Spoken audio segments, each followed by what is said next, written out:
शीतल और अभिमन्यु की शादी को 5 साल हो चुके थे, लेकिन अभी तक उनका कोई बच्चा नहीं हुआ था। इसकी वजह से शीतल और अभिमन्यु परेशान रहते थे, लेकिन उन दोनों से ज्यादा परेशान थी शीतल की सास, यानी अभिमन्यु की माँ जानकी देवी। जानकी देवी चाहती थी कि जल्दी से जल्दी उनकी गोद में पोता या पोती आ जाए, और इसीलिए वो अपनी बहू शीतल को लेकर एक दिन हॉस्पिटल पहुंची। डॉक्टर मैडम, जरा ठीक से चेक करके बताइए ना। कई बड़े बड़े डॉक्टर को दिखाया है, लेकिन मेरी बहू माँ ही नहीं बन पाती। मैंने शीतल को बहुत अच्छे से चेकअप किया है। देखिए, बात यह है कि शीतल के अंदर माँ बनने की कैपेसिटी नहीं है। ये आप क्या कह रही हैं डॉक्टर साहब? कोई तो इलाज होगा ना, कोई दवाई दे दीजिए। देखिए, कुछ प्रॉब्लम ऐसी होती है जिनका कोई ट्रीटमेंट नहीं होता। आई एम सॉरी टू से, लेकिन शीतल कभी माँ नहीं बन सकती, क्योंकि उसके यूट्रस में अंदर से ही कुछ प्रॉब्लम है। घर आने के बाद क्या हुआ माँ? कहाँ लेकर गई थी आप शीतल को? अरे कहाँ लेकर जाती, डॉक्टर मैडम के पास ले गई थी, लेकिन तेरी बीवी तो कभी माँ बन ही नहीं सकती। मम्मी जी, इसमें मेरी क्या गलती? अगर अंदर से कोई प्रॉब्लम है तो उसमें मैं भी कुछ नहीं कर सकती। जानती हूँ, ये बात डॉक्टर के मुंह से सुन चुकी हूँ। अब दोबारा मेरे सामने इस बात का गाना मत गा। अरे माँ, परेशान होने की जरूरत नहीं है, हम सोचते हैं ना कुछ। अरे क्या सोचेगा तू? जब डॉक्टर कह चुका है कि तेरी बीवी माँ नहीं बन सकती, तो बता क्या सोचेगा तू? कहाँ से लाएगा बच्चा? माँ, ये तो मैं भी नहीं जानता। अभिमन्यु, क्यों ना हम अनाथ आश्रम से एक बच्चा गोद ले आए? क्या फर्क पड़ता है बच्चा हमारा हो या गोद लिया हुआ? आई बड़ी बातें बनाने वाली। क्या फर्क पड़ता है? अरे क्यों फर्क नहीं पड़ता? मुझे इस वंश को आगे बढ़ाने के लिए मेरे बेटे का खून चाहिए, किसी दूसरे का नहीं। लेकिन माँ, आप जानती हैं कि ये अब पॉसिबल नहीं है। मैं कुछ नहीं जानती। मैं किसी पराये की औलाद को इस घर में अपना पोता या पोती बन के बढ़ता हुआ नहीं देख सकती। मेरा वंश मेरे बेटे के खून से ही आगे बढ़ेगा। लेकिन मम्मी जी, ऐसा कैसे हो पाएगा? आप अच्छी तरह जानती है ना, मेरा और अभिमन्यु का बच्चा नहीं हो सकता। तो मैं अपने बेटे की दूसरी शादी करवाऊंगी, और अपनी दूसरी बीवी से ये मुझे बच्चा पैदा करके देगा। ये आप क्या कह रही हैं माँ? मैं किसी और से शादी नहीं करने वाला। मेरे रहते हुए आप अभिमन्यु की शादी किसी और से करवाएंगी? मम्मी जी, आप ऐसा कैसे कर सकती हैं? तू बस देखती जा बहू, मैं ऐसा कैसे कर सकती हूँ। कुछ दिनों के बाद, अभिमन्यु, मैंने तेरे लिए लड़की ढूंढ ली है। माँ, मैं आपको कितनी बार समझाऊं, मुझे किसी से शादी नहीं करनी है। पहले मेरी बात सुन। ये जो चमेली है ना, हमारे घर में काम करने आती है, वो तुझसे शादी करने के लिए तैयार है। मम्मी जी, आप अभिमन्यु की शादी एक नौकरानी के साथ करवाएंगी?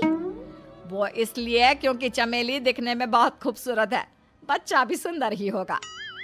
मम्मी जी, लेकिन एक बच्चे के लिए अपने बेटे की शादी नौकरानी के साथ करवाना, क्या ये सही है? अगर अभिमन्यु ने शादी नहीं की ना, तो मैं अपनी जान दे दूंगी। अब देख लो, अगर तुम्हें अपनी माँ की जान प्यारी है तो तुम्हें इस नौकरानी के साथ शादी करनी ही होगी।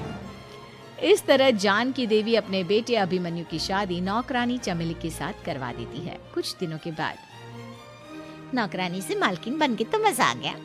अब तो मैं इस घर की मालकिन हूँ। देखो, अपने आप को ज्यादा मालकिन समझने की कोशिश मत करो। एक बार तुम्हारा और अभिमन्यु का बच्चा इस दुनिया में आ जाए, उसके बाद तुम इस घर से हमेशा के लिए चली जाना। अरे जाओ जाओ, किसी और के आगे बातें बनाना। एक बच्चा तो पैदा नहीं कर सकी। बढ़िया आई, जाओ जाकर मेरे लिए कॉफी बना कर लाओ। नौकरानी मैं हूँ या तुम?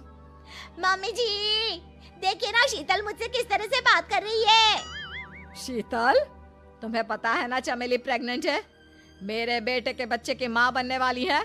वो जैसा कहती है वैसा करो। लेकिन मम्मी जी, वो मुझे नौकरों की तरह ट्रीट कर रही है। अरे तो करेगी ना, वैसे भी बहू तुम हो किस काम की? एक बच्चा तो पैदा नहीं कर सकती। जाओ अब घर के सारे काम करो और चमेली को आराम करने दो। थैंक यू मम्मी जी, भगवान आपका भला करे। आप नहीं होती तो मैं नौकरानी से महारानी कैसे बनती? देखो, तुम्हें जो चाहिए सब मिलेगा। खूब खाओ पियो, मजे की जिंदगी जियो। लेकिन बस मुझे एक बच्चा पैदा करके दे दो। कुछ दिनों के बाद, मम्मी, बच्चे के लिए आपने मेरी शादी चमेली के साथ करवा तो दी, लेकिन दिन और रात का चैन मिट गया है। सारा दिन शीतल और चमेली की बहस चलती रहती है। अब शीतल को इस घर में रखने से क्या होगा? मैं तो कहती हूँ उसे घर से निकाल दो, है भी किस काम की। मैं ऐसा नहीं कर सकता माँ, वो मेरी पत्नी है, उससे बहुत प्यार करता हूँ मैं। तुम्हारी पत्नी चमेली है, चमेली, उससे प्यार करो। अरे तुम्हारे बच्चे को जन्म देने वाली है वो। अभिमन्यु, मैं खुद ही इस घर से चली जाती हूँ। वैसे भी अपने ही घर में नौकरों की तरह रहकर परेशान हो चुकी हूँ। घर की नौकरानी मेरे ऊपर हुक्म चलाती है, वो तुम्हारी पत्नी बन चुकी है। अब मेरा इस घर में क्या काम? अभिमन्यु के बार बार रोकने पर भी शीतल उस घर से चली जाती है। कुछ दिनों के बाद चमेली एक बच्चे को जन्म देती है। भगवान ने मेरी सुन ली, मेरे बेटे का घर भर गया, उसका अपना बच्चा इस दुनिया में आ गया। मम्मी जी, बच्चे को हाथ लगाने से पहले मेरी एक शर्त तो सुन लो। तुम कहना क्या चाहती हो चमेली?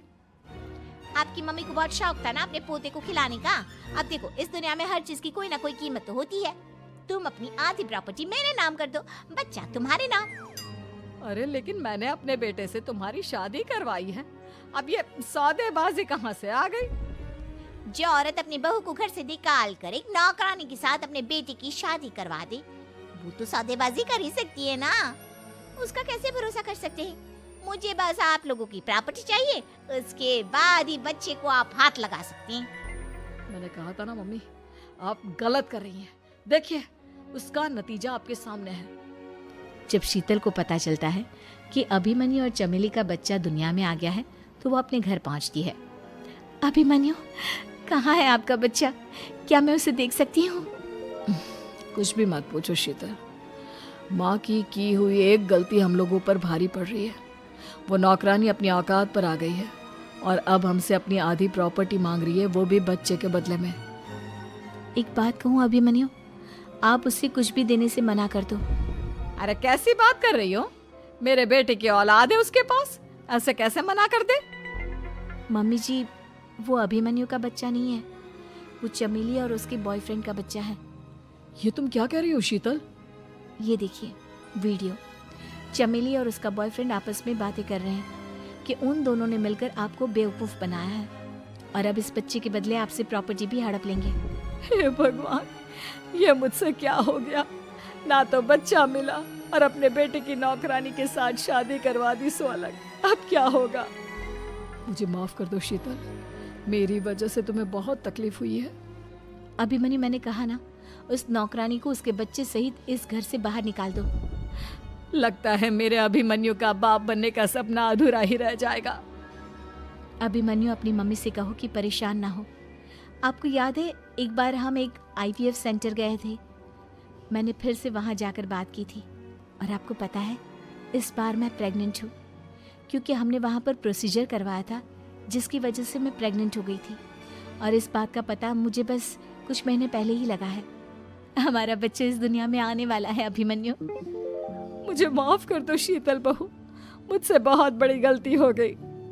कोई बात नहीं माँ, लेकिन अब हमें उस धोखेबाज नौकरानी को इस घर से बाहर निकालना है और इस घर की मालकिन को वापस घर लाना है, वो भी अपने बच्चे के साथ।